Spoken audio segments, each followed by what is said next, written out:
Hello everyone, bonjour tout le monde. Welcome to EFA128 on this Tuesday, July 28th.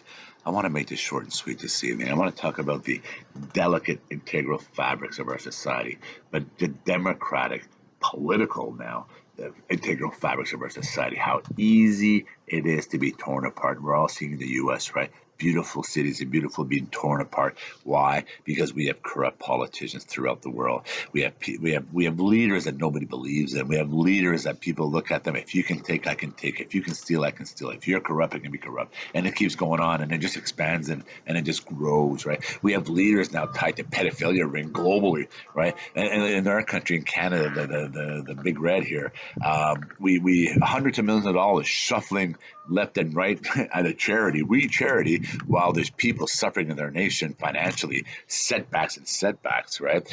Like, and then you talk about possibly a second lockdown. Really, we have enough people right now sitting at home with too much time on their hand. Military saying, keep busy, keep quiet. There's people being paid to stay at home with too much time on their hand, tearing apart the fabrics of our nation, democratic society, right? Get people back to work. You, the government, the ones that can dictate to everyone what to do, when to do it, and how to do it.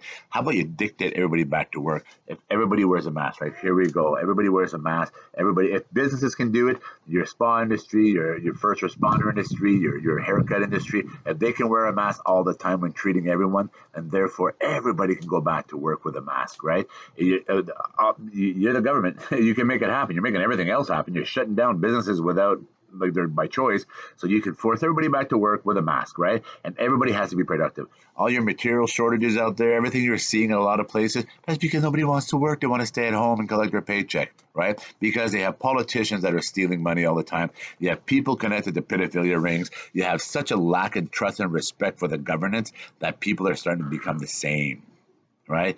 This is what you're teaching. It's our duty to teach. You, the governments, are teaching that to the people of your nations, and that's what you're doing. So when I'm looking at the integral fabric of our society, it's our duty to teach.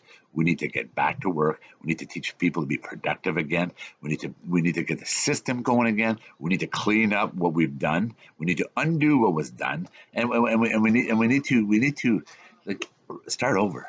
Like I tell my daughters, let's start over, right? Here's an idea. Start over. And that's simple as that, right? Clean up, start over, get the system going again, and let them do what they need to do. There's a lot of it's all coming out, right? That whole pot of soup, the ingredients are being added right now in our country, in Canada, for example, and everybody's approaching the pot to smell. Does it smell good, smell bad? Depending on the ingredients, there's a lot of ingredients that are not going to smell too good when the boxes are open, right? And all you're doing is you're poisoning the well. You're staining the bushel of apple. You're rotting everything in that bushel of apple. Jean-Guy Bourguignon, EFA 128.